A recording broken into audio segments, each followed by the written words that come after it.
कल्याणी आपके साथ। पिछले वीडियो में हम आपको आइसोमर्स के बारे में बताए। अब इसी का है second stereo isomers. Stereo isomers कितने तरह का होता है? कन्फर्मेशनल आइसोमर्स और कॉन्फिगरेशनल आइसोमर्स। यहाँ कन्फर्मेशनल आइसोमर्स एंड का एक होता है एनेंटियोमर्स और यहाँ कॉन्फिगरेशनल का आइसोमर्स होता है, इसमें होता है डायस्टेरियोमर्स, एनेंटियोमर्स और डायस्टेरियोमर्स। डायस्टेरियोमर्स दो तरह का होता है, ऑप्टिकल आइसोमर्स, एक ज्योमेट्रिकल आइसोमर्स, ठीक है। और ज्योमेट्रिकल आइसोमर्स दो तरह का होता है, सिक ट्रांस आइसोमर और इजेड आइसोमर्स। इसका अच्छा से स्ट्रक्चर आप लोग ड्रॉ कर लें।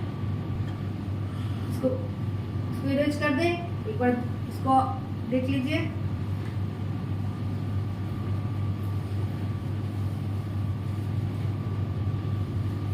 आगे बताते हैं आपको। बच्चों, मैं आप लोग को स्टेरियो आइसोमेरिज्म बताने के पहले उसका 3D मॉलिक्यूल को कैसे रिप्रेजेंट करते हैं उसके बारे में बता दें। इसको 4 तरह से रिप्रेजेंट किया जाता है। पहला है flying wedge formula. Flying wedge formula क्या होता है? जैसे देखिए ये कार्बन है, ठीक है। पहला इस स्ट्रक्चर का In this type of representation, 3 type of lines are used to indicate 3D structure and 2D picture. इसमें 3D structure है, ये solid line है, ठीक है, ये continuous line है और ये dash line है, पीछे जा रहा है, ठीक है। ये सबसे पहले ये solid line के बारे में, solid line show bond above the plane towards the viewer। आप ये solid line कार्बन के सामने में ये जो solid line है वो क्या है, वो आप इसको देखिए क्या समझ सकते हैं? समझ सकते हैं कि ये जो सॉलिड लाइन जा रहा है व्यूअर के टुवार्ड्स जा रहा है, ठीक है। और ये प्लेन लाइन है, ये continuous line represent bond in the plane of paper. ये कंटिन्यूअस लाइन है, ठीक है, प्लेन ऑफ पेपर पे है, ये सीधा है, प्लेन पर है। और ये जो है आपको पीछे जा रहा है, अवे फ्रॉम व्यूअर। ये आगे है और ये पीछे है। जब आप देखेंगे तो ये पीछे साइड दिखेगा और ये सामने से दिखेगा। सॉलिड लाइन है ये, और ये है डैश लाइन पीछे की तरफ से दिखेगा। और ये प्लेन लाइन है, ये प्लेन पेपर पे प्लेन दिखेगा, सामने से दिखेगा प्लेन, और ये सामने की तरफ से और ये पीछे जाएगा। जैसे देखिए dash line represent the bond above the plane और अवे फ्रॉम द व्यूअर जो आप सामने से देख रहे हैं उसे आपको दिखेगा कि ये लाइन पीछे की तरफ जा रहा है और ये आगे की तरफ, ठीक है। अब इसको इरेज करते हैं।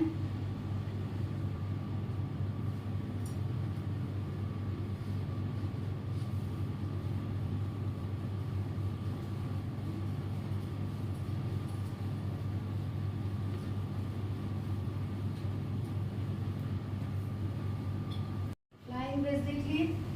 अब सी हॉर्स देखिए, सेकेंड नंबर पे सी हॉर्स रिप्रेजेंटेशन है।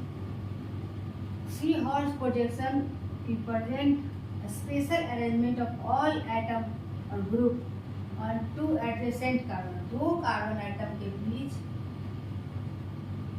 जो एटम का अरेंजमेंट है वो कैसे है, ठीक है। ये देखिए एक कार्बन एटम और ये 2 कार्बन एटम।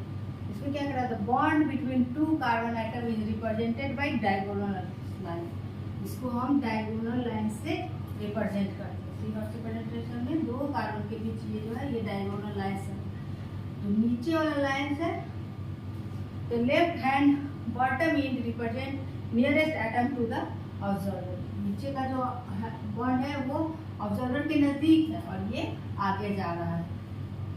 ये वाला carbon atom right hand and represent atom away from the observer से दूर जा रहा है, ठीक है।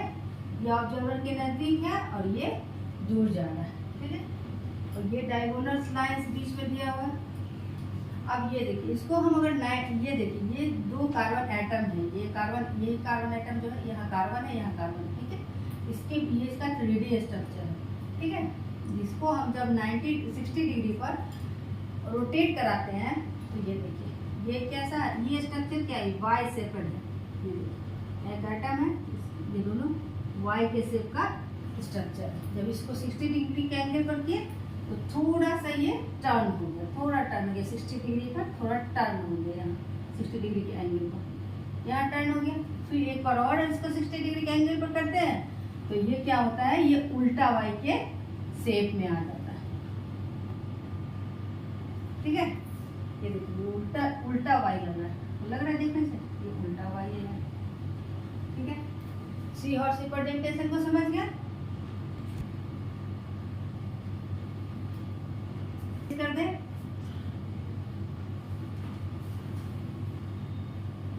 लिख दीजिए।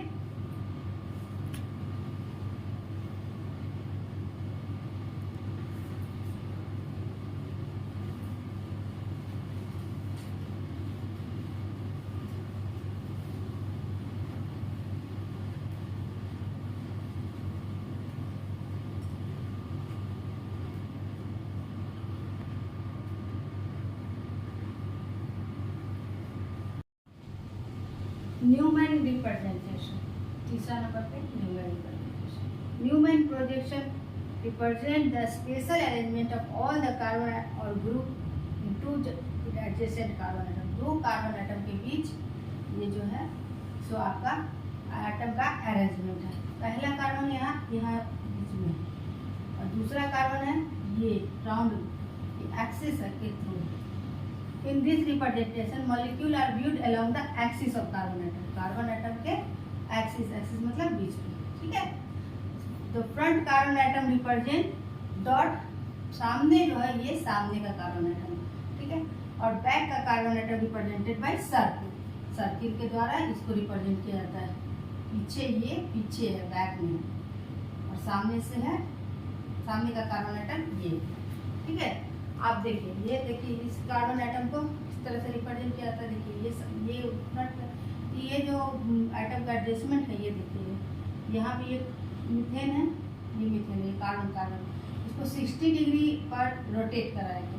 ठीक है, तो देखिए यहाँ पे 60 डिग्री पे यहाँ ये CH3 ये रोटेट करके ये वाला कार्बन, ये वाला और ये तीनों अपने जगह पे रहेंगे, ये नहीं रोटेट करेंगे। रोटेट कर ये छोटा वाला जो है ये यही रोटेट करेगा। ठीक है, जैसे ही ये 60 डिग्री एंगल पर गया, यहाँ वाला ये वाला हाइड्रोजन इधर आ गया, ये वाला हाइड्रोजन यहाँ चला गया और ये वाला यहाँ आ गया CH3 में है। ठीक है, उसी तरह 120 डिग्री पर फिर से रोटेट कराया तो फिर यहाँ पर जो ये वाला हाइड्रोजन है ये यहाँ आ गया, और फिर यहाँ वाला जो है ये यहाँ पर चला गया यहाँ पे, और फिर यहाँ पर वाला जो हाइड्रोजन है वो यहाँ आ गया। ऐसे रोटेट कर रहा है। सिर्फ छोटा वाला जो ये है ना, ये हाइड्रोजन ये मीथेन, ये रोटेट कर रहा है, ये फिक्स है। ये वाला जो है ये तीनों फिक्स है, ये रोटेट नहीं करेगा। रोटेट सिर्फ ये करेगा एटम। ये पीछे का है एटम, ये सामने का है, वो सामने रहेगा, पीछे वाला एटम रोटेट करेगा। ठीक है, यहाँ पर फिर उसी तरह ये 180 डिग्री पर रोटेट किया, फिर ये हाइड्रोजन यहाँ आ गया, फिर ये हाइड्रोजन यहाँ मीथेन चला गया, ये घूम रहा है, ऐसे घूम रहा है 280 डिग्री पर आ गया।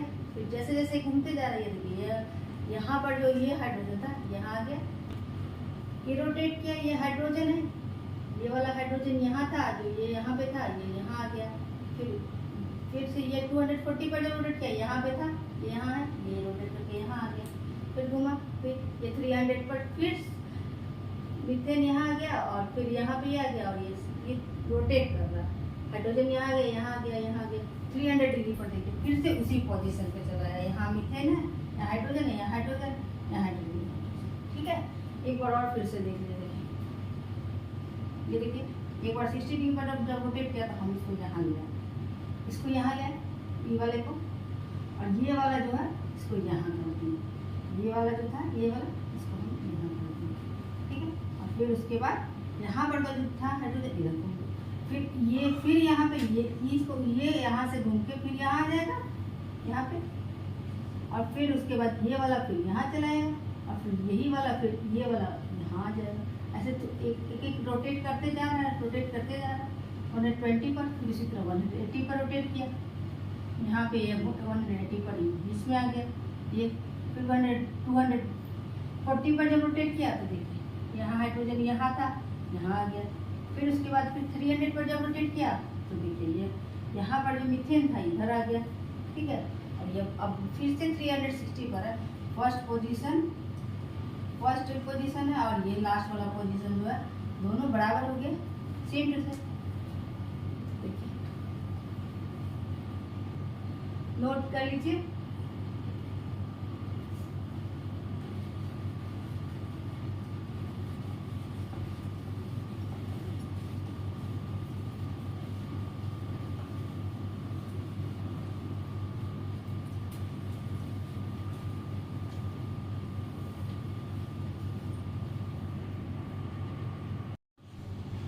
Fisher projection is the molecule is so oriented that each carbon lies in plane of paper.